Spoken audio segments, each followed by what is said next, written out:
Chapitre 1. Le poids des obligations. Le coup sourd résonna pour la troisième fois ce jour-là à travers la modeste maison de Séraphina Val. Elle se figea à sa table de cuisine, le stylo suspendu au-dessus du chéquier alors qu'elle tentait d'accomplir des miracles financiers avec des chiffres qui refusaient de coopérer. À 20 ans, le poids d'une dette impossible pesait sur ses épaules minces. « Mademoiselle Val, je sais que vous êtes là. » La voix appartenait à Monsieur Carvé de Prime Trust Finance. La dette de votre père ne disparaît pas simplement parce que lui l'a fait. Les mots cruels traversèrent la mince porte, faisant grimacer Séraphina. 3 semaines s'étaient écoulées depuis qu'ils avaient descendu le cercueil de son père en terre. Un homme qui s'était détruit avec l'alcool après la mort de sa mère. Les pompes funèbres avaient à peine fini d'envoyer leurs factures que les créanciers commençaient à tournoyer comme des vautours. La compagnie d'électricité menaçait de déconnexion dans 48 heures. Le service d'eau était déjà restreint à un filet. L'hypothèque, elle ne pouvait même pas supporter d'ouvrir cette enveloppe. Son père avait réhypothéqué leur modeste maison tant de fois que les paiements étaient devenus impossibles avec son maigre salaire. Son téléphone vibra contre la pile de factures.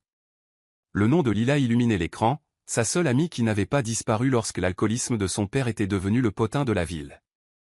De la chance avec la recherche d'emploi, demandait le SMS de Lila. Aucune, répondit Séraphina.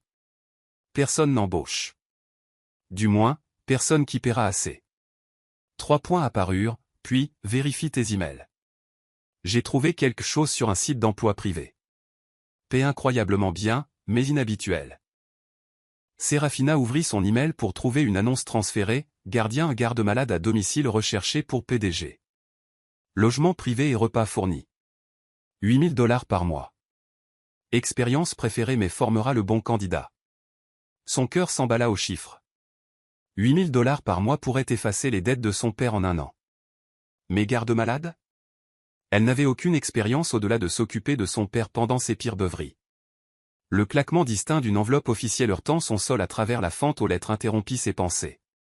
Les doigts tremblants, elle la récupéra et la déchira. Avis de saisie et d'expulsion. Bureau fédéral d'investigation, FBI. Enquête sur des demandes de prêts frauduleuses. 30 jours pour quitter les lieux. Le FBI. Le désespoir de son père l'avait apparemment poussé au-delà de la simple dette. J'appelle maintenant, répondit-elle à Lila, les doigts tremblants alors qu'elle composait le numéro de l'annonce. Une voix nette et professionnelle répondit. Résidence Vance. J'appelle au sujet du poste de garde-malade, dit Séraphina, surprise de la fermeté de sa voix. Le poste exige la plus grande discrétion et professionnalisme, déclara la femme froidement. Monsieur Vance attache plus d'importance à sa vie privée qu'à toute autre chose. Je comprends. Séraphina ferma les yeux. Je suis très discrète. Expérience ? Je me suis occupée de mon père pendant sa maladie. Pas entièrement un mensonge, l'alcoolisme était après tout une maladie. Nom et adresse complet pour vérification des antécédents. Séraphina fournit ses coordonnées, le cœur serré à la mention d'une vérification des antécédents. Découvrirait-il l'enquête du FBI ? L'entretien le lendemain matin, une femme grande, impeccablement vêtue, arriva à sa porte. Clara Sterling, secrétaire particulière de Monsieur Vance. Puis-je entrer ? Notre vérification des antécédents a révélé votre situation, dit Clara sans préambule après avoir inspecté le modeste salon de Séraphina. Les dettes et les complications légales. L'espoir de Séraphina s'effondra. Je comprends. Merci pour. Monsieur Vance est disposé à ignorer ces problèmes, à condition que vous réussissiez un entretien personnel aujourd'hui. 2 heures plus tard, Séraphina était assise à l'arrière d'une élégante voiture noire aux vitres teintées, regardant son quartier disparaître alors qu'elle roulait vers le quartier côtier huppé. Elles traversèrent d'énormes grilles dans un domaine qui semblait s'étendre à l'infini, s'arrêtant finalement devant un manoir moderniste de verre et de pierre. Après avoir signé un accord de non-divulgation et remis son téléphone, Clara la conduisit à travers des couloirs de marbre jusqu'à une paire de doubles portes massives. Monsieur Vance attache plus d'importance à l'honnêteté qu'à toute autre chose, dit Clara, la main sur la poignée de porte. Il saura si vous mentez. Séraphina entra, s'attendant à un homme âgé. Au lieu de cela, elle se retrouva face à un homme qui ne pouvait avoir plus de 30 ans, assis dans un fauteuil roulant high-tech près de fenêtres allant du sol au plafond. Il se tourna, et Séraphina sentit son souffle se couper. Ezra Vance était, sans aucun doute, l'homme le plus beau qu'elle ait jamais vu. Mâchoire forte, yeux noirs perçants, épaules larges malgré le fauteuil roulant. Chaque centimètre de lui rayonnait de pouvoir et d'autorité. Mademoiselle Val, sa voix était profonde avec un tranchant qui envoya un frisson involontaire le long de sa colonne vertébrale. Vous croyez-vous qualifié pour être ma garde-malade? Je ne sais pas ce que qualifier signifie dans ce contexte, répondit-elle honnêtement. Mais je sais que j'ai besoin de cet emploi plus que quiconque a postulé. Le besoin est dangereux, dit-il, se rapprochant en fauteuil roulant.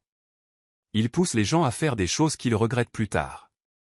Le regret est un luxe pour les gens qui ont le choix, répliqua-t-elle, rencontrant son regard directement. Il l'étudia longuement. Clara me dit que le FBI vous donne 30 jours avant de prendre votre maison. Vous avez enquêté sur moi. J'enquête sur tous ceux qui entrent chez moi. Il se pencha en avant. Votre père a emprunté près de 4 millions de dollars auprès de 14 individus et institutions différents. Il a falsifié des demandes de prêt en utilisant des documents contrefaits. Je ne suis pas mon père, dit-elle doucement mais fermement. Non, acquiesça-t-il. Votre historique de crédit montre une responsabilité pathologique. Vous avez eu 3 emplois pour payer vos études au Community College tout en vous occupant de lui. Vous n'avez rien acheté au-delà des nécessités depuis plus de 2 ans. Vous êtes vierge. La dernière observation la fit halter. Comment pouvez-vous possiblement? Pas de visite gynécologique. Pas de prescription de contraceptifs. Pas d'abonnement à des applications de rencontres. Aucune nuit passée dehors enregistrée sur les données de localisation de votre téléphone qui ne puisse s'expliquer par le travail. Il parlait comme s'il récitait une liste de courses. Votre empreinte numérique raconte une histoire d'abnégation et de sacrifice. Sérafina se sentit nue, exposée d'une manière qui n'avait rien à voir avec la nudité physique. Est-ce ainsi que vous traitez tous les candidats à un emploi? Comme des spécimens sous un microscope? Pour la première fois, quelque chose de sincère traversa son visage, de l'amusement. Seulement les intéressants, répliqua-t-il. Et vous, mademoiselle Val, êtes intéressante. Il pressa un bouton sur son fauteuil roulant, et Clara apparut instantanément dans l'embrasure de la porte. Montrez à mademoiselle Val la suite où elle logera pendant sa semaine probatoire, ordonna-t-il. Sérafina resta figée sur place. Je n'ai encore rien accepté. Les yeux sombres d'Ezra retinrent les siens. Mais vous le ferez. Nous savons tous deux que vous n'avez nulle part ailleurs où aller. La vérité de ces mots brûlait, mais Sérafina leva le menton. Si je reste, monsieur Vance, ce sera parce que je le choisis, pas parce que je suis piégé. Nous sommes tous piégés d'une manière ou d'une autre, mademoiselle Val, répondit-il doucement. La différence réside simplement dans la qualité de nos cages. Chapitre 2, le maître du manoir Sérafina se tenait figé sous le regard pénétrant d'Ezra Vance, le soleil couchant se déversant à travers les immenses fenêtres derrière lui, projetant sa silhouette en relief dramatique tout en laissant son expression dans l'ombre. Je vous ai posé une question, dit-il, sa voix insidieusement douce. Vous croyez-vous qualifié? Sérafina déglutit difficilement. Honnêtement, monsieur Vance, je ne sais pas quelle qualification vous exigez. Un soupçon de surprise passa sur son visage. Honnêteté. Approche intéressante. Il se rapprocha en fauteuil roulant, émergeant des ombres. Des cicatrices marquaient un côté de son visage, améliorant étrangement plutôt que diminuant ses traits frappants. La plupart des candidats arrivent avec des discours répétés sur leur diplôme d'infirmière. Je n'ai pas de diplôme d'infirmière, admit Sérafina, mais j'apprends vite, je travaille dur et j'ai désespérément besoin de ce travail. Le désespoir n'est pas une qualification, rétorqua-t-il, la tournant autour comme un prédateur. C'est une responsabilité. Ou une motivation, répondit-elle sans réfléchir. Son fauteuil roulant s'arrêta brusquement. Vous dites ce que vous pensez. Clara ne l'a pas mentionné. Depuis l'embrasure de la porte, Clara s'éclaircit la gorge. Dois-je la raccompagner, monsieur? Non. Ses yeux ne quittèrent jamais le visage de Sérafina. Les 5 candidats précédents étaient qualifiés sur papier, mais ne pouvaient pas me regarder dans les yeux. Mademoiselle Val, au moins, ne me plains pas, il fit un geste vers la chaise en face de la sienne. Asseyez-vous. Sérafina obéit, perchée sur le bord de la chaise en cuir. Mes exigences sont simples, continua-t-il. Discrétion absolue. Loyauté inébranlable. Assistance physique pour certaines tâches. Vous vivrez ici avec un jour de congé par semaine. Vous n'aurez aucune vie personnelle en dehors de ces murs pendant la durée de votre emploi. Pendant combien de temps, demanda-t-elle. Jusqu'à ce que Jean décide autrement. Sérafina fronça les sourcils. C'est assez ouvert. Vous êtes libre de refuser. Son sourire n'atteignit pas ses yeux. Je crois que le FBI vous donne 30 jours avant l'expulsion. Je ne suis pas mon père, dit-elle doucement. Non, acquiesça-t-il. Votre historique de crédit, aussi limité soit-il, montre une responsabilité pathologique. Vous avez eu 3 emplois pour payer vos études au Community College tout en vous occupant de lui. Sérafina se sentit inconfortablement exposée. Si vous savez tout cela, pourquoi m'interroger du tout? Parce que les chiffres ne révèlent pas le caractère. Il pressa un bouton sur son fauteuil roulant. Clara vous montrera les quartiers où vous séjournerez pendant votre semaine probatoire. Après cela, si nous acceptons tous les deux de continuer, vous signerez un contrat formel. Clara apparut instantanément à la porte. Par ici, mademoiselle Val. Sérafina s'arrêta, hésitante. Qu'est-ce que mes fonctions incluront exactement, monsieur Vance? Tout. Sa réponse était simple, mais chargée d'implications tacites. Clara vous fournira les détails. Alors qu'elle marchait à travers les couloirs sinueux du manoir, l'esprit de Sérafina était en ébullition. Le bâtiment lui-même était une contradiction, architecturalement moderne, mais rempli d'antiquités inestimables, des caméras de sécurité surveillant sous tous les angles. Monsieur Vance a besoin d'aide pour les activités quotidiennes, expliqua Clara de manière clinique. Bain, habillage, transport. Vous gérerez son calendrier de médicaments, l'accompagnerez à la physiothérapie et veillerez à son confort. Que lui est-il arrivé? Demanda Sérafina. Les pas de Clara faiblirent momentanément. C'est son histoire à partager. S'il le choisit. Elles arrivèrent à une porte que Clara déverrouilla avec une carte clé. Vos quartiers pendant la période de probation. Sérafina halta en entrant. Quartier était un euphémisme grossier pour ce qui était essentiellement un appartement de luxe à l'intérieur du manoir. Des fenêtres allant du sol au plafond donnaient sur l'océan, un lit king size dominait un mur, et une salle de bain plus grande que l'intégralité du salon de Sérafina brillait de marbre et de luminaires dorés. C'est excessif, murmura-t-elle. Monsieur Vance croit que les conditions de vie affectent les performances, répondit Clara. Votre emploi du temps. Elle tendit une tablette à Sérafina. Vous commencez demain à 6 heures du matin. Ce soir, familiarisez-vous avec son régime de médicaments et ses protocoles de soins. Lorsque Clara partit, Sérafina s'effondra sur le lit, submergée. La tablette contenait des centaines de pages détaillant les soins d'Ezra, médicaments, exercices de physiothérapie, restrictions alimentaires, protocoles d'urgence. Les descriptions cliniques peignaient le tableau d'un homme souffrant d'une douleur constante, gérant les complications de blessures catastrophiques. Chapitre 3, Fierté et professionnalisme. À 6 heures précises le lendemain matin, Sérafina frappa à la porte de la chambre d'Ezra comme demandé. Entrez, vint sa réponse brève. Elle entra dans une pièce 3 fois plus grande que la sienne, dominée par un lit massif où Ezra était calé contre des oreillers. Malgré l'heure matinale, il était déjà alerte, lisant sur une tablette. Bonjour, monsieur Vance, le salua-t-elle, luttant pour garder sa voix ferme. Clara émergea d'une salle de bain attenante. D'abord, les médicaments. Elle désigna un plateau avec des pilules précisément arrangées et un verre d'eau. Ensuite, transfert vers le fauteuil pour l'hygiène matinale. Sous l'œil critique de Clara, Sérafina aida Ezra à prendre ses médicaments, notant sa grimace d'inconfort alors qu'il avalait chaque pilule. La tâche suivante, le transférer du lit au fauteuil roulant, s'avéra plus difficile. Soutenez son bas du dos, ordonna Clara sèchement. Son côté droit porte plus de poids que son gauche. Sérafina lutta avec la mécanique, douloureusement consciente du corps rigide d'Ezra et de son expression étroitement contrôlée alors qu'elle le manœuvrait dans le fauteuil. Une fois installé, il relâcha un souffle qu'elle n'avait pas réalisé qu'il retenait. Vous devrez développer votre force dans le haut du corps, observa-t-il froidement. J'ai fait en sorte que vous vous entraîniez avec mon physiothérapeute. D'ici là, utilisez la bonne mécanique corporelle, ou vous nous blesserez tous les deux. La routine matinale continua avec Clara démontrant chaque procédure lavage, rasage, habillage pendant que Sérafina observait. L'intimité de ces tâches la rendait extrêmement mal à l'aise, un fait qu'Ezra semblait noter avec un amusement sombre. Vous avez des doutes, mademoiselle Val? demanda-t-il, Clara l'aidant à enfiler une chemise taillée. Non, répondit-elle, bien que le mensonge fût transparent même à ses propres oreilles. Honnêteté, rappelez-vous, ses yeux attrapèrent les siens. C'est la réalité du poste.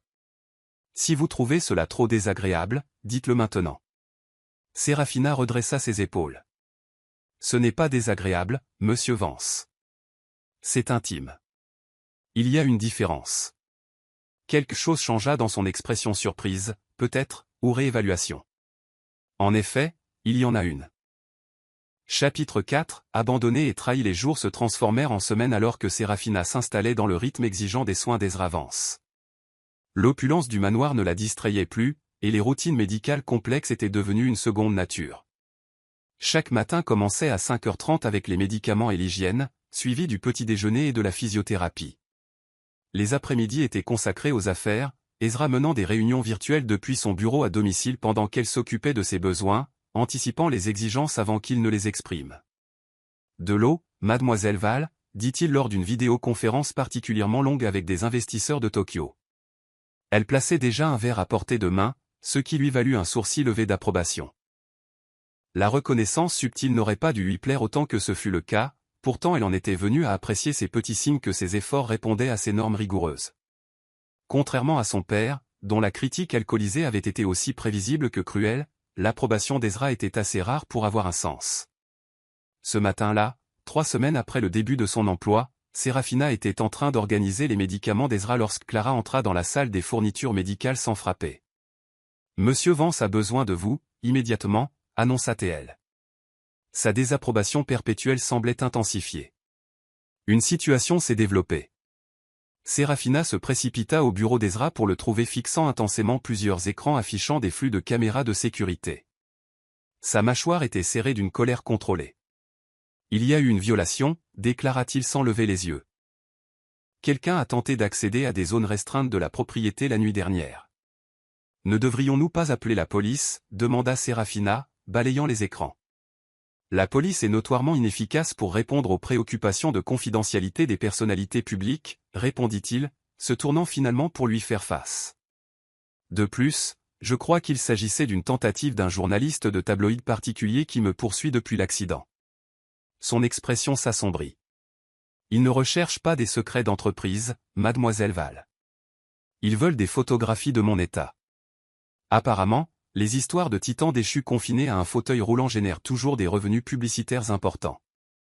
L'amertume dans sa voix était indubitable, révélant une vulnérabilité que Séraphina n'avait jamais vue auparavant. Sans réfléchir, elle posa une main sur son épaule. « Je suis désolée, dit-elle doucement.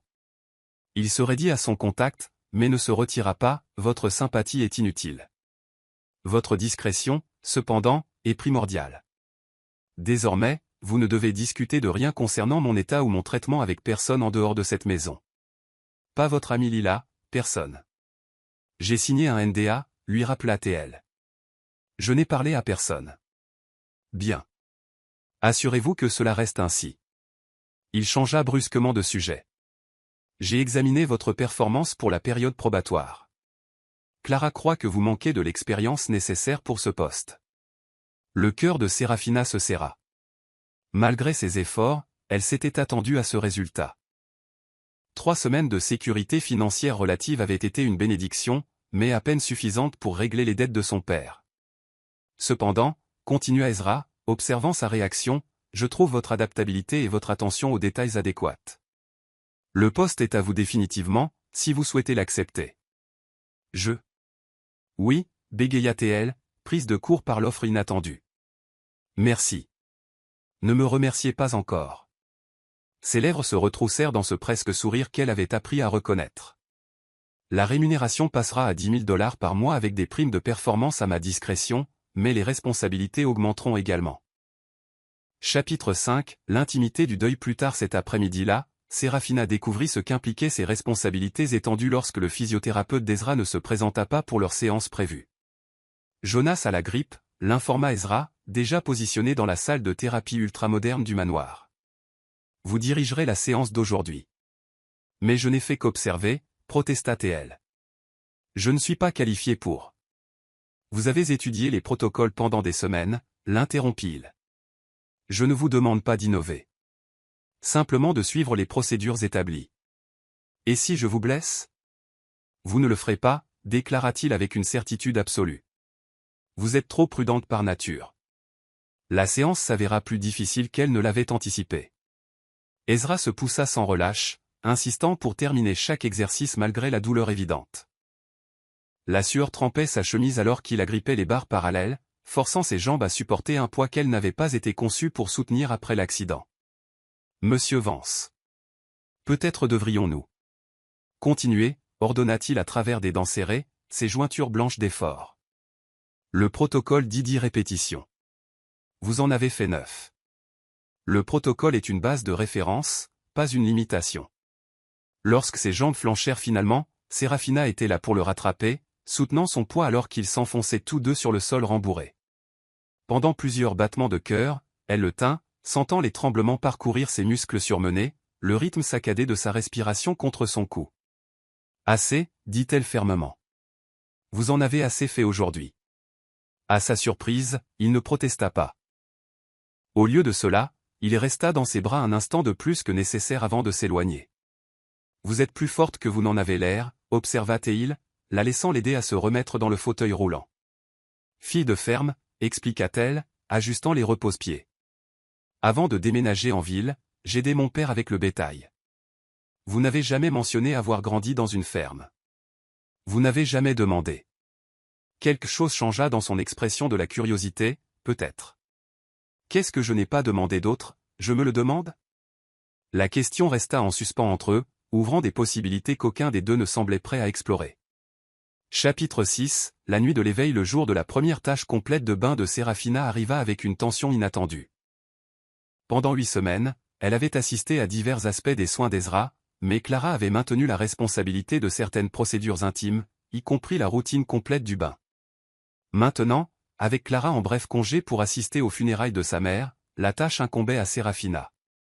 Le processus est simple, avait expliqué Clara lors de leur briefing de passation, son ton clinique est détaché. Monsieur Vance préfère le bain thérapeutique le soir, température de l'eau exactement 39 degrés Celsius, durée précisément 20 minutes pour prévenir la dysréflexie autonome. Je comprends les procédures médicales, l'avait assuré Serafina. J'ai étudié les protocoles. L'expression de Clara était restée sceptique. La connaissance technique n'est pas la seule considération. Maintenir les limites professionnelles est essentiel. Monsieur Vance est peut-être votre employeur, mais dans ces moments, il est aussi votre patient. L'avertissement avait semblé inutile à l'époque, après tout, Serafina avait déjà aidé à de nombreuses tâches de soins intimes. Pourtant, à mesure que la soirée approchait, elle se retrouvait inhabituellement nerveuse. Quelque chose dans cette tâche particulière lui semblait différent, plus intime, plus lourd de conséquences. Arrête de trop réfléchir, se murmura-t-elle en préparant la salle de bain, vérifiant la température de l'eau et arrangeant les serviettes avec une précision excessive. C'est juste une autre procédure médicale. Mais lorsqu'Ezra arriva pour sa routine du soir, quelque chose dans son comportement suggérait qu'il partageait sa conscience du changement dans leur dynamique. Son expression habituellement composée semblait légèrement tendue, sa posture plus rigide que la normale. « Tout est prêt ?» demanda-t-il, sa voix soigneusement neutre. « Oui. La température de l'eau est exactement 39 degrés. » Serafina garda son ton professionnel, se concentrant sur les détails pratiques. « Voulez-vous commencer maintenant? Ou préféreriez-vous quelques minutes pour revoir vos emails d'abord? Maintenant, c'est bien. » Il se dirigea vers le banc de transfert positionné à côté de la grande baignoire thérapeutique. « Je suppose que Clara vous a expliqué la procédure en détail. » Elle l'a fait, confirma Serafina, se déplaçant pour aider au transfert. « Je comprends les protocoles. » La routine habituelle de l'aider du fauteuil roulant au banc de bain se déroula sans accroc, mais lorsque Serafina tendit la main pour déboutonner sa chemise, ses doigts hésitèrent un instant. Ezra le remarqua. Bien sûr, il ne manquait rien. « Vous avez des doutes ?» demanda-t-il doucement. « Non, » répondit-elle, reprenant la tâche avec un calme délibéré. « Je veux juste m'assurer de le faire correctement. » Vous aidez à mes soins depuis presque 2 mois, Serafina. Ce n'est pas fondamentalement différent. Mais ça l'était, et ils le savaient tous les deux. Alors qu'elle l'aidait à retirer sa chemise, révélant le torse puissant que la physiothérapie avait maintenu malgré sa paralysie, Sérafina sentit un changement dans l'atmosphère, quelque chose d'électrique qui n'avait rien à voir avec les procédures médicales. Elle se concentra sur les aspects techniques, gardant son expression professionnellement neutre alors qu'elle aidait à retirer le reste de ses vêtements et à le transférer dans l'eau chaude. Une fois installé, Ezra se pencha en arrière contre l'oreiller de bain spécialement conçu, ses yeux se fermant brièvement alors que la chaleur thérapeutique commençait à agir sur ses muscles perpétuellement tendus. « La température de l'eau est acceptable ?» demanda Sérafina, tendant la main vers le savon spécialisé. « Parfait » répondit-il, ouvrant les yeux pour l'étudier. « Vous semblez tendu. »« Je vais bien. » Elle commença à laver ses épaules et ses bras avec un soin méthodique, se concentrant uniquement sur le suivi de la procédure appropriée. L'influence de Clara, observa Théil avec un soupçon d'amusement. Elle croit au protocole pour tout. Je me demande parfois si elle a une procédure écrite pour respirer. La douce plaisanterie atténua une partie de la tension, permettant à Sérafina de se détendre légèrement alors qu'elle continuait le processus de bain. Elle travailla efficacement, se concentrant sur les aspects médicaux plutôt que sur l'homme devant elle. Pourtant, elle ne pouvait s'empêcher de remarquer des détails qu'elle avait professionnellement ignorés pendant des semaines, le contour précis des muscles sous ses mains, le contraste entre sa peau olive et ses doigts plus foncés, la façon dont sa respiration changeait subtilement lorsqu'elle touchait certaines zones. « Vous êtes douce » commenta Théil de manière inattendue. Clara est efficace, mais clinique. « Est-ce un problème » demanda Sérafina, s'arrêtant momentanément. Au contraire, quelque chose dans sa voix s'était adouci. C'est un changement bienvenu. Elle continua à travailler le long de ses bras jusqu'à ses mains, nettoyant soigneusement entre chaque doigt. Lorsqu'elle atteignit sa main gauche, elle remarqua une ligne pâle encerclant son annulaire. « L'anneau de Sophia » expliqua-t-il, suivant son regard. La marque de bronzage s'estompe enfin. « Depuis combien de temps étiez-vous fiancés » demanda Sérafina, se surprenant elle-même par la question personnelle. 14 mois. Ensemble pendant 5 ans avant cela, son expression resta soigneusement neutre. Assez de temps pour croire que je connaissais son caractère. Évidemment non. Les gens révèlent qui ils sont vraiment pendant les crises, dit Sérafina doucement. Pas quand tout est parfait. Ses yeux rencontrèrent les siens, cherchant. Une leçon que vous avez apprise avec votre père, entre autres. Elle se déplaça pour laver sa poitrine, maintenant une concentration professionnelle malgré l'intimité croissante de la tâche. Ma mère disait toujours que vous ne connaissez jamais vraiment quelqu'un tant que vous ne l'avez pas vu gérer la perte ou l'échec. Le succès masque les défauts de caractère. L'adversité les révèle. Votre mère semble sage. Elle l'était, sourit Sérafina faiblement au souvenir. Pratique, pas de chichi, mais gentille. Elle aurait géré l'alcoolisme de mon père mieux que moi, aurait fixé des limites, aurait exigé la responsabilité. Pourtant, vous êtes resté avec lui jusqu'à la fin, observa Ezra, malgré le coup pour vous-même. C'était mon père. La famille n'abandonne pas la famille. Les mots émergèrent avec plus de passion qu'elle ne l'avait voulu, et elle sut immédiatement qu'Ezra avait saisi le reproche involontaire à l'égard de ceux qui l'avaient abandonné. Certains appelleraient cela une loyauté mal placée, dit-il doucement. Peut-être, elle se déplaça vers son dos, lavant doucement la peau cicatrisée avec une attention particulière, mais je préfère la loyauté mal placée à l'abandon calculé. Le silence qui s'ensuivit fut chargé d'une émotion inexprimée. Sérafina poursuivit sa tâche, descendant pour laver ses jambes là où la sensation s'arrêtait. Elle manipula les parties paralysées de son corps avec la même attention minutieuse qu'elle avait accordée au reste, un fait qui n'échappa pas à Ezra. La plupart des gens se dépêchent sur cette partie, observa Théil, regardant ses mains se déplacer avec une douce efficacité, comme si l'absence de sensation la rendait moins digne de soins. L'absence de sensation ne signifie pas l'absence de dignité, répondit-elle simplement. Quelque chose changea dans son expression, de la surprise, peut-être, ou de l'appréciation. Pendant un instant, la distance professionnelle entre eux sembla se rétrécir, remplacée par une connexion qui transcendait leur rôle d'employeur et de soignante. « Il est temps de rincer » dit Sérafina, brisant le moment avant qu'il ne puisse s'approfondir. Elle utilisa la douchette à main pour rincer délicatement le savon, puis se prépara à l'aider à sortir du bain. Le transfert de la baignoire au banc exigeait une proximité physique, son bras soutenant son poids tandis que l'eau s'écoulait de son corps. Elle tendit la main vers une serviette, mais avant qu'elle ne puisse commencer à le sécher, la main d'Ezra attrapa son poignet. Sérafina, sa voix avait changé, s'était faite plus grave. « Regardez-moi. » Elle leva les yeux vers les siens, y trouvant une intensité qui envoya une vague de chaleur dans son corps. Pendant un moment interminable, ils restèrent figés dans cette position, sa main suspendue avec la serviette, ses doigts chauds autour de son poignet, leur visage assez proche pour qu'elle sente son souffle sur sa peau. « Ceci n'est pas dans le protocole de Clara, dit-il doucement. »« Quoi donc » murmura-t-elle, bien qu'elle sût exactement ce qu'il voulait dire. Cet instant. Cette tension. Cette possibilité tacite qui plane entre nous. Au lieu de répondre, Ezra relâcha son poignet, seulement pour porter sa main à son visage, ses doigts traçant la courbe de sa joue avec une douceur exquise, puis glissant vers la nuque. Le contact envoya de l'électricité le long de sa colonne vertébrale. « Dites-moi d'arrêter » murmura-t-il, ses yeux ne quittant jamais les siens. « Dites-moi que c'est inapproprié, et je n'en parlerai plus jamais. » Séraphina savait qu'elle aurait dû dire exactement cela, aurait dû rétablir les limites professionnelles qui s'étaient déjà dangereusement estompées, mais les mots ne venaient pas. Au lieu de cela, elle se retrouva à se pencher vers son contact, son corps prenant une décision que son esprit semblait peu disposé à articuler. Le premier effleurement de ses lèvres contre les siennes fut hésitant, interrogateur. Quand elle ne se retira pas, son baiser s'intensifia, devenant plus assuré, plus exigeant. Séraphina répondit avec une urgence surprenante, ses mains se déplaçant pour encadrer son visage alors que des mois d'attirance niais se cristallisaient en cet unique moment électrique. Quand ils se séparèrent enfin, respirant tous deux lourdement, Ezra étudia son visage avec une expression qu'elle n'avait jamais vue auparavant, vulnérabilité mêlée de désir, incertitude et détermination. « Cela complique les choses, dit-il doucement. Oui, elle ne pouvait nier l'évidence, ça les complique. Le regrettez-vous ? La question planait entre eux, lourde d'implications qu'aucun des deux n'avait osé reconnaître auparavant. Séraphina considéra sa réponse avec soin, consciente que sa réponse modifierait irréversiblement leur relation. Non, dit-elle finalement, sa voix ferme malgré le chaos des émotions en elle. Je ne le regrette pas, le soulagement traversa ses traits avant que son contrôle habituel ne se réaffirme. Nous devrions terminer la procédure. Vous apprenez encore les protocoles.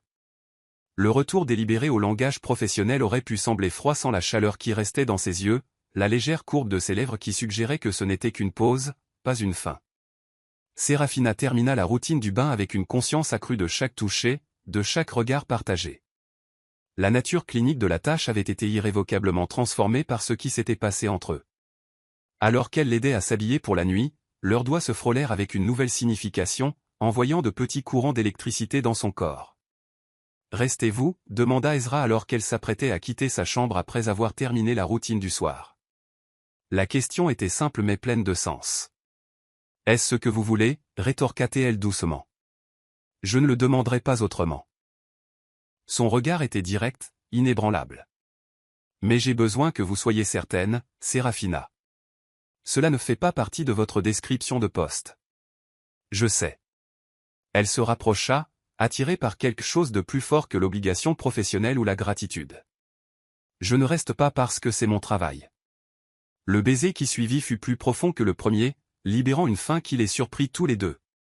Ezra la tira contre lui sur le lit, ses mains se déplaçant avec une précision habile malgré ses limitations physiques. Ce que son corps ne pouvait pas faire, ses mains et sa bouche le compensaient avec une efficacité dévastatrice. « J'ai voulu ça depuis le jour où vous êtes entré dans mon bureau » avoua-t-il entre deux baisers. Même à ce moment-là, quelque chose en vous m'appelait. « J'étais terrifié par vous ce jour-là » confessa Séraphina, riant doucement contre son cou. « Et maintenant » Ses yeux cherchèrent les siens. « Maintenant, je suis terrifié à quel point je vous désire. » L'honnêteté de sa réponse sembla briser quelque chose entre eux. Ce qui suivit fut une découverte des corps de l'autre, Séraphina apprenant la géographie des cicatrices et des sensations d'Ezra, les limites précises où la sensation se terminait, la sensibilité surprenante des zones au-dessus de sa blessure. Ezra, à son tour, l'explora avec une attention focalisée. Malgré ses limitations physiques, Ezra se révéla un amant passionné et attentif, utilisant sa force considérable du haut du corps pour se positionner. « Vous êtes magnifique » murmura-t-il après, regardant son visage dans la lumière tamisée, encore plus quand vous lâchez ce contrôle prudent que vous mainteniez toujours. Séraphina était allongée à côté de lui, la tête reposant sur sa poitrine où elle pouvait entendre le rythme régulier de son cœur. L'intimité du moment était à la fois exaltante et terrifiante. « Que va-t-il se passer maintenant » demanda-t-elle doucement. « Cela dépend. Ses doigts traçaient des motifs sur son épaule nue. Que voulez-vous qu'il se passe? La question était d'une simplicité trompeuse. Que voulait-elle? Je veux. Elle hésita, cherchant des mots qui pourraient englober la complexité de ses sentiments. Je veux que cela ne soit pas une erreur que nous regretterons tous les deux demain. La main d'Ezra s'immobilisa sur son épaule. Pensez-vous que c'est une erreur? Non, répondit-elle honnêtement, mais j'ai peur que vous le pensiez. Pourquoi le ferais-je? Parce que je suis votre employé. Parce que je ne ressemble en rien aux femmes de votre monde.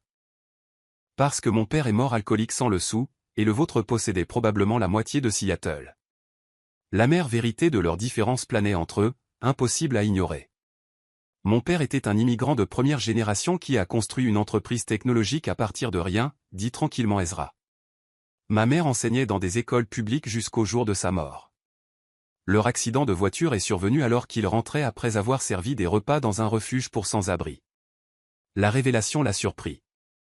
Je ne savais pas, peu de gens le savent. Ça ne correspond pas au récit privilégié que les magazines financiers préfèrent. Ses doigts reprirent leur exploration douce de sa peau. Quant au fait que vous soyez mon employé, oui, cela complique les choses, mais je ne suis pas intéressé par la dynamique du pouvoir, Sérafina. J'ai eu assez de gens dans ma vie qui voulaient quelque chose de moi. Ce qui s'est passé ce soir n'avait rien à voir avec votre travail ou ma position. Alors, c'était quoi? Sa réponse fut simple mais profonde. Une connexion. Quelque chose que je pensais ne jamais retrouver après l'accident. Dans ces mots, Sérafina entendit l'écho de sa propre solitude. Contre toute probabilité, ils avaient reconnu en l'autre un esprit apparenté. Chapitre 6, la proposition. La lumière du matin filtrait, jetant une lueur dorée. Sérafina traça des motifs paresseux sur la poitrine d'Ezra. Tu penses trop fort, murmura Ezra, les yeux toujours fermés. Je contemple juste à quelle vitesse les choses changent, répondit-elle. Hier, j'étais votre soignante. Aujourd'hui. Aujourd'hui, tu es toujours ma soignante, corrigea Théil doucement. Entre autres choses. Sérafina se redressa, soudain consciente de l'heure. Vos médicaments du matin. Ils peuvent attendre 20 minutes, dit Ezra, attrapant son poignet. Cette conversation ne peut pas, quelle conversation? Ezra se redressa en position assise. Nous devons discuter de ce qui va se passer maintenant, dit-il. La nuit dernière a changé les choses entre nous, mais cela ne change pas ta situation. Les dettes de ton père existent toujours.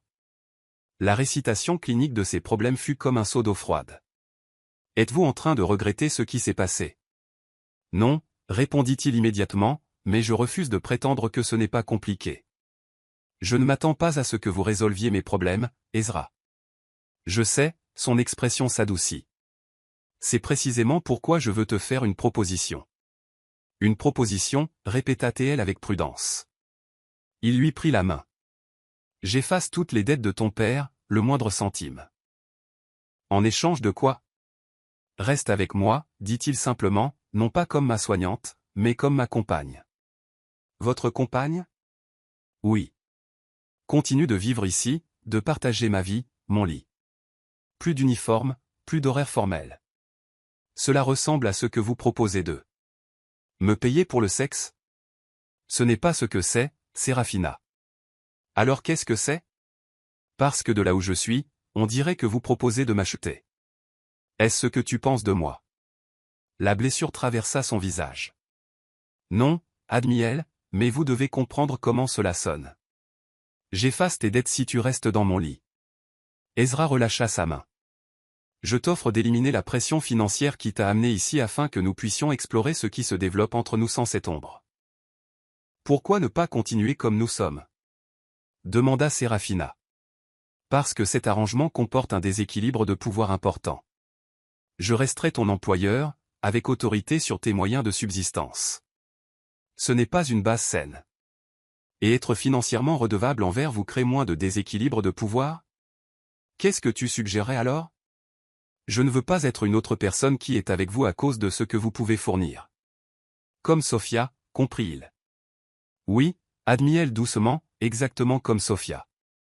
Ta préoccupation t'honore, mais il y a une différence fondamentale entre toi et Sophia, Sérafina.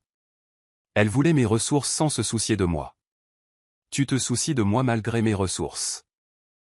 Et si, suggéra Séraphina, vous m'aidiez avec la dette comme une avance sur salaire? Je continuerai à travailler pour vous, mais sans le conflit d'être également impliqué personnellement. Une proposition intéressante. Alors engagez quelqu'un d'autre pour les soins médicaux. Gardez-moi pour, je ne sais pas, les tâches administratives. Es-tu en train de négocier avec moi, Séraphina Val? J'essaie de trouver une solution avec laquelle nous pouvons vivre tous les deux. Mon contre-offre, dit Ezra. J'efface les dettes de ton père, mais comme un prêt approprié avec des conditions raisonnables. Tu continueras l'emploi officiel dans une capacité modifiée, par exemple en supervisant les initiatives communautaires de la Fondation Vance, un poste pour lequel tu es uniquement qualifié. Cela pourrait marcher, admit Séraphina. Notre relation personnelle resterait privée, mais pas secrète. Et si cela ne fonctionne pas entre nous? Les deux resteraient sécurisés. Je suis un homme d'affaires, Séraphina. Je comprends l'importance de paramètres clairs. Vous y avez pensé, observa T.L. Depuis le moment où j'ai réalisé que mes sentiments pour toi avaient évolué au-delà de l'appréciation professionnelle, avoua-t-il. J'ai des conditions, dit-elle finalement. J'écoute. Premièrement, l'accord de prêt doit être équitable, taux d'intérêt correct du marché. D'accord. Deuxièmement, ma nouvelle position doit être légitime de vraies responsabilités, un salaire approprié. La fondation a réellement besoin de quelqu'un avec ta perspective. Tu serais un atout, pas un cas de charité.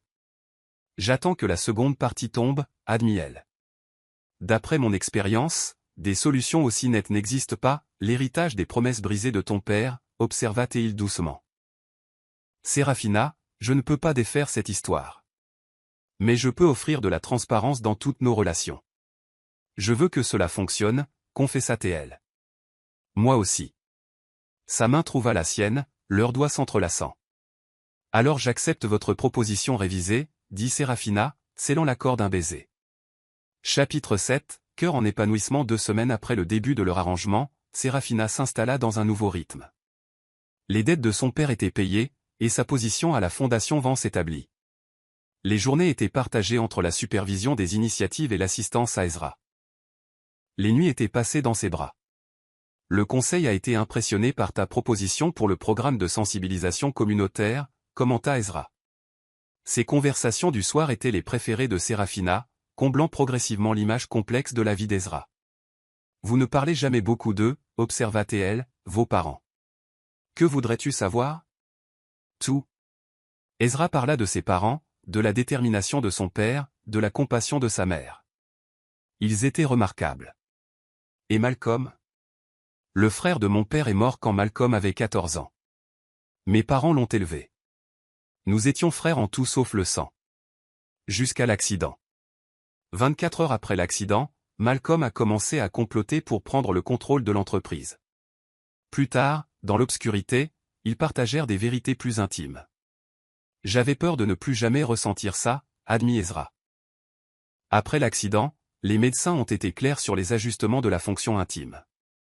Quand Sophia est partie, j'ai supposé que cet aspect de ma vie était terminé. Et maintenant, demanda Séraphina. Maintenant, je réalise à quel point ma compréhension était limitée. La véritable intimité a peu à voir avec la capacité physique et tout à voir avec la connexion.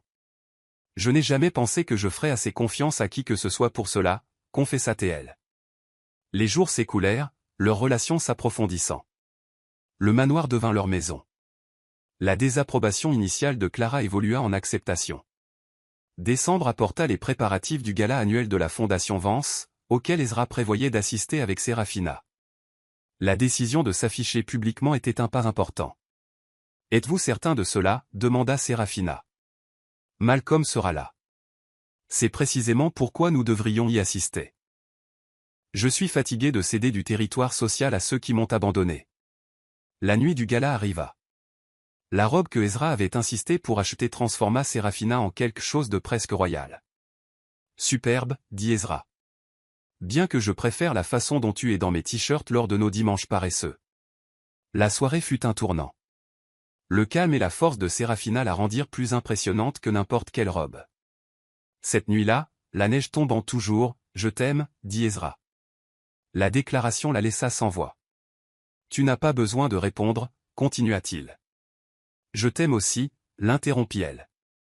Je pense que je t'aime depuis ce premier soir où tu m'as dit que les échecs de mon père n'étaient pas ma responsabilité.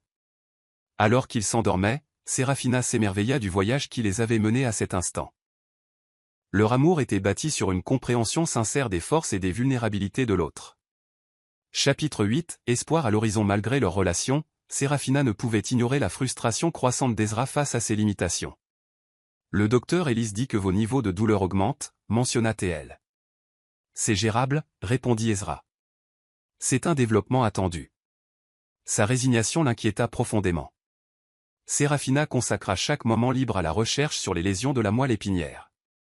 Le docteur Lachlan Harper, un neurochirurgien australien, avait développé une approche innovante combinant la chirurgie spécialisée et la thérapie par cellules souches, avec des résultats sans précédent. « Sur quoi travailles-tu si intensément » demanda Ezra. Elle tourna sa tablette vers lui. « Des recherches sur votre état. » Ce chirurgien en Australie obtient des résultats remarquables. Harper est à 15 000 km, Sérafina. Et ce sont des procédures expérimentales. Expérimentales avec des taux de succès documentés, rétorqua-t-elle. 70% des patients ont retrouvé une mobilité partielle. Elle lui montra des dossiers.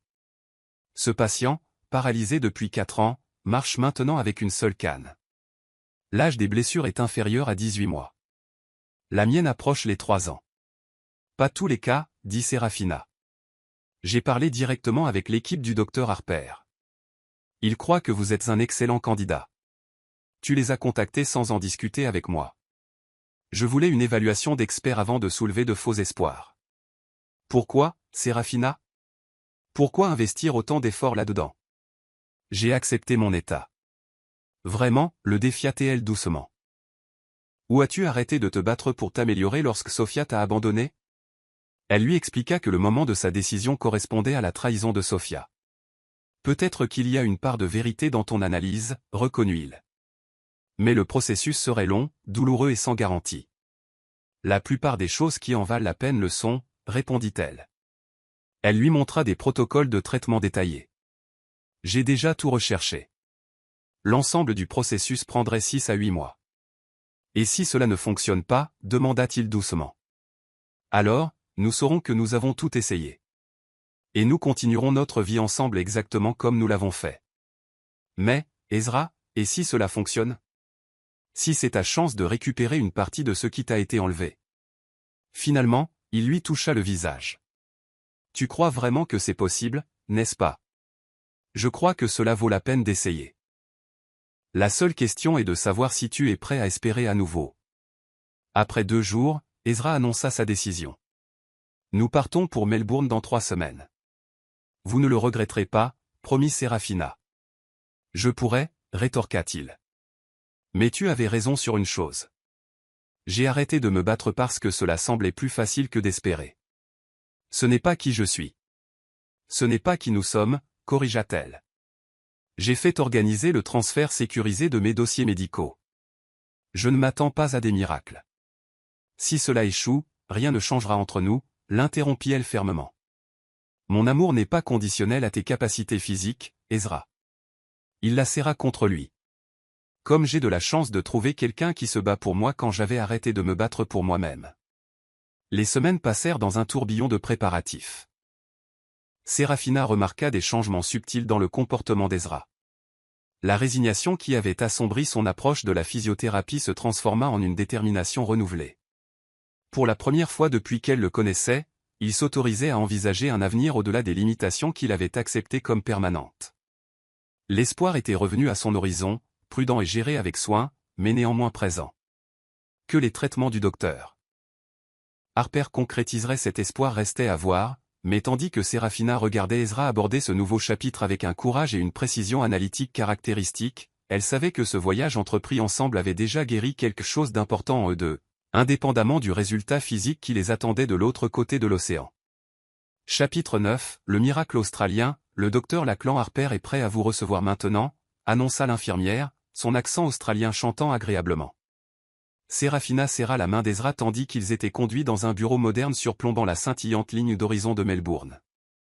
3 semaines s'étaient écoulées depuis qu'Ezra avait accepté de poursuivre le traitement.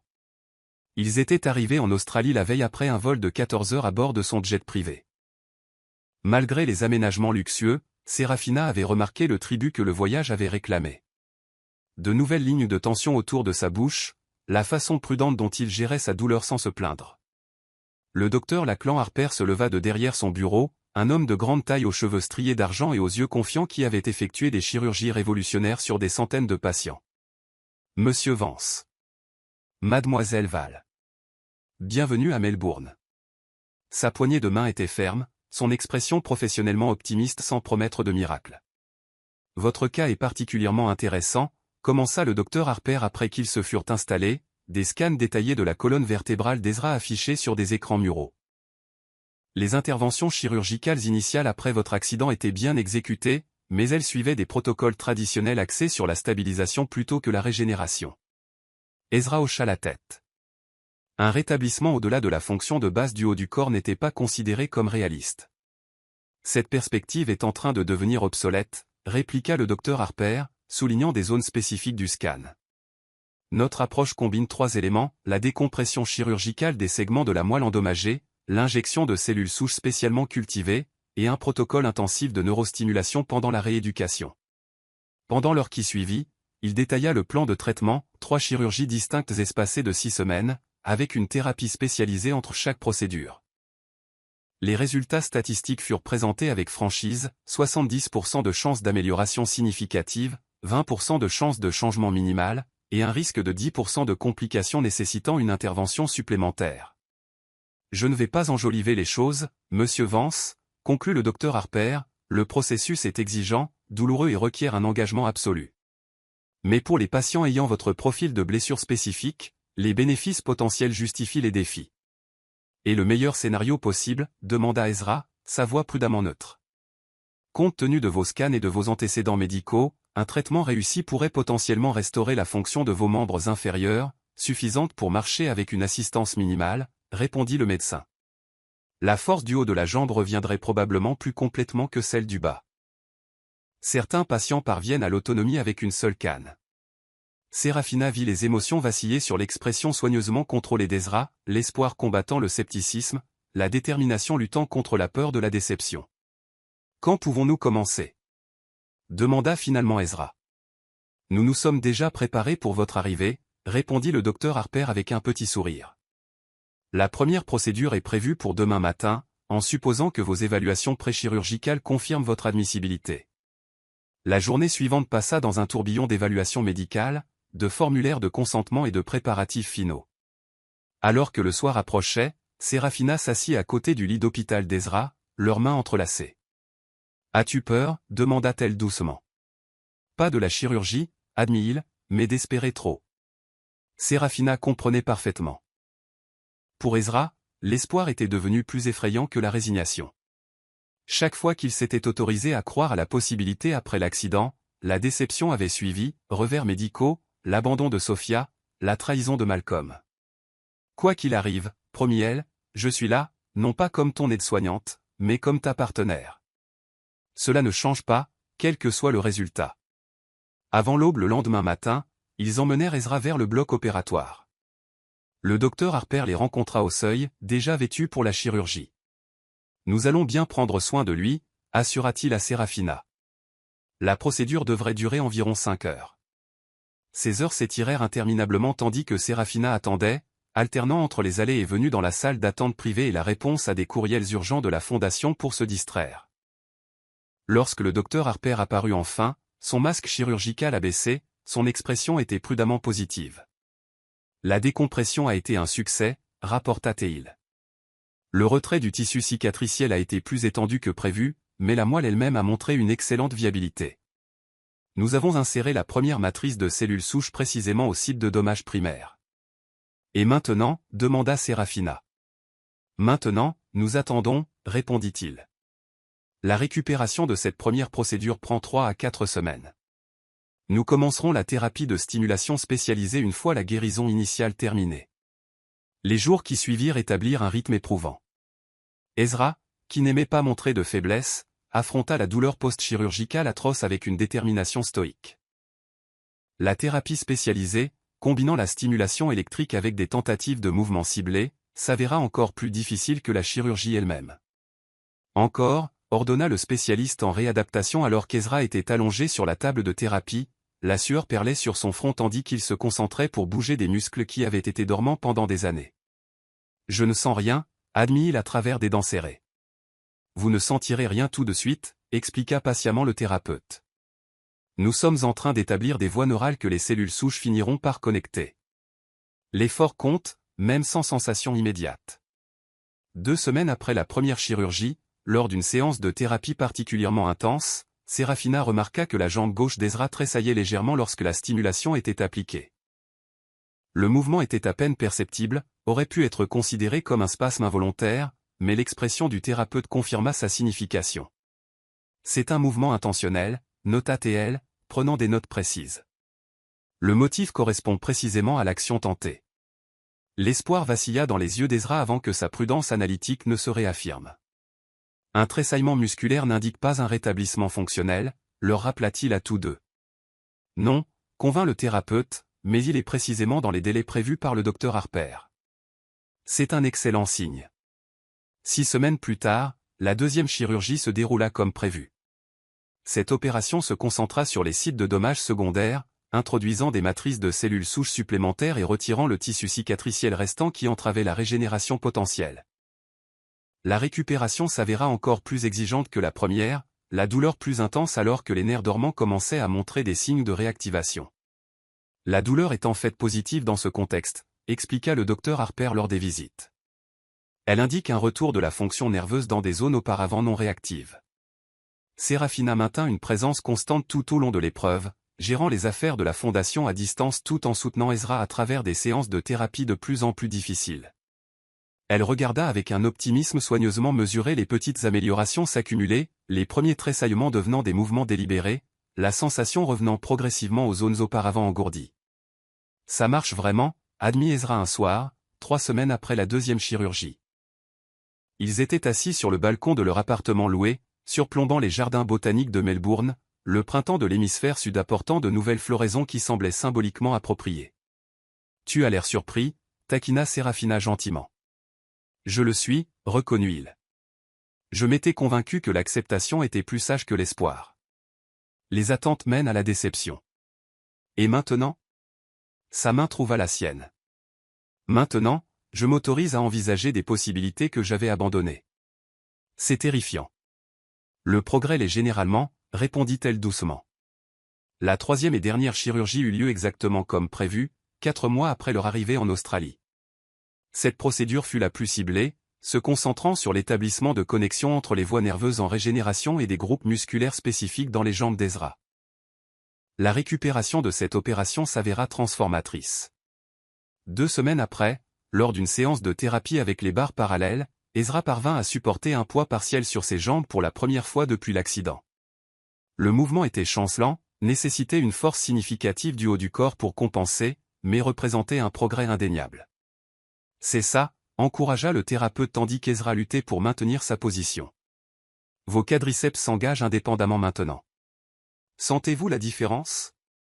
La sueur gouttait de son front tandis qu'il hochait la tête, la concentration gravée sur chaque ligne de son visage. Le côté gauche est plus fort que le droit, observa-t-il cliniquement, maintenant sa nature analytique même dans ce moment émotionnel. Le progrès s'accéléra après cette percée. Les séances de thérapie quotidienne devinrent plus longues, plus exigeantes, mais produisirent des résultats de plus en plus significatifs.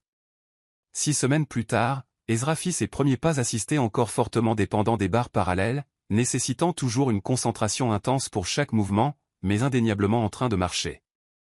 Sérafina enregistra cette étape sur son téléphone, des larmes coulant sans contrôle sur son visage tandis qu'elle documentait l'instant qu'Ezra avait cru ne jamais venir. Assez de documentation, dit-il avec un sourire qui transforma son visage habituellement sérieux. Viens ici. Elle se plaça devant lui, à l'intérieur des barres parallèles. Avec un effort laborieux, il fit 3 pas traînant en avant jusqu'à ce qu'ils se retrouvent face à face. Salut, murmura-t-elle, submergée par le simple fait de le rencontrer au niveau des yeux pour la première fois dans leur relation. Salut à toi, répondit-il, ses propres yeux étrangement brillants. Je voulais faire ça depuis des mois. Avec un équilibre prudent, il relâcha une main de la barre de support et la tira contre lui pour un baiser qui avait le goût du triomphe et de la possibilité. Au cours des 2 mois suivants, la mobilité d'Ezra s'améliora régulièrement. Le fauteuil roulant fut progressivement remplacé par un déambulateur spécialisé, puis par des béquilles d'avant-bras, et finalement, pour les courtes distances, une simple canne en fibre de carbone. Sa démarche restait quelque peu inégale, l'héritage des lésions nerveuses que même les techniques révolutionnaires du docteur Harper ne pouvaient complètement inverser. Mais la transformation était tout simplement miraculeuse pour tous ceux qui avaient été témoins de son parcours. Vous avez atteint des résultats au-delà de nos projections initiales, Monsieur Vance, nota le docteur Harper lors de leur dernière consultation, 7 mois après leur arrivée en Australie. La régénération neurale se poursuit à un rythme impressionnant. Avec une thérapie constante suivant les protocoles que nous avons établis, vous devriez constater une amélioration continue pendant encore 6 à 12 mois. Et le pronostic à long terme, demanda Ezra, assis maintenant dans une chaise ordinaire plutôt qu'un fauteuil roulant, un changement qui surprenait encore parfois Sérafina lorsqu'elle entrait dans une pièce. Sauf complications imprévues, vous maintiendrez la mobilité que vous avez acquise et vous vous améliorerez probablement davantage, répondit le médecin. Vous aurez toujours certaines limitations. La marche sur de longues distances nécessitera probablement une assistance, et vous devrez gérer une sensibilité nerveuse persistante, mais fonctionnellement, vous avez récupéré environ 70% de la capacité d'avant la blessure. C'est exceptionnel pour votre profil de lésion. Alors qu'il se préparait à retourner à Seattle, Sérafina se surprit à réfléchir à leur voyage australien. La transformation physique était évidente et spectaculaire. Ezra reviendrait debout sur ses propres jambes, capable de mouvements qui avaient semblé impossibles. Pourtant, la transformation émotionnelle semblait tout aussi significative. L'homme qui avait accepté les limitations avec une résignation amère avait redécouvert sa nature fondamentale, déterminée, stratégique, refusant d'accepter la défaite quand des solutions pouvaient exister. Prête à rentrer à la maison, demanda Ezra alors qu'ils faisaient leur bagage la nuit précédant le départ. Plus que prête, admit Sérafina, bien qu'une partie de moi regrettera cet endroit. C'est là que les miracles se sont produits. Ezra traversa la pièce jusqu'à l'endroit où elle se tenait, pliant des vêtements, marchant lentement mais sans assistance, un spectacle qui la remplissait toujours d'émerveillement. Ses bras l'entourèrent par derrière, son menton reposant sur son épaule dans un geste qui aurait été impossible avant leur voyage australien. Le miracle n'était pas Melbourne, dit-il doucement. C'était toi, qui croyais que le rétablissement était possible quand j'avais cessé d'y croire. Elle se tourna dans ses bras, levant la main pour tracer la ligne de sa mâchoire, un geste qu'elle avait fait d'innombrables fois mais maintenant debout plutôt qu'à genoux ou assise. Nous avons fait cela ensemble, corrigea-t-elle. Ta détermination, mes recherches, le talent du docteur Harper. Un effort d'équipe.